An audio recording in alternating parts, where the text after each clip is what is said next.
I'm Sally and I make yummy new stuff for Ella's Kitchen, and I'm going to talk to you today about the Ella's Kitchen mission. The Ella's Kitchen mission is to improve children's lives through developing healthy relationships with food. Our aim is to support you every step of the way through early weaning and beyond to create confident and happy meal times. We have the widest variety of tastes and textures to take your little ones on that weaning adventure.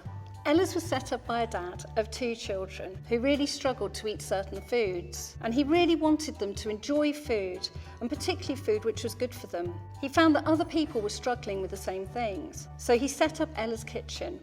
We spend a lot of time working on the traceability of our ingredients. We have individual relationships with farmers and growers, and we're super proud that we've won awards for some of the ingredients. We spend a lot of time making sure that the ingredients taste great and the products are just the right textures and are as safe as they possibly can be. We have just over 500 ingredients, and they're all there to take little ones on an exciting taste journey, and they're perfect for tiny tums. At Ella's, we want to protect the world for future generations. If you go to our website, you can read about all the good stuff we do.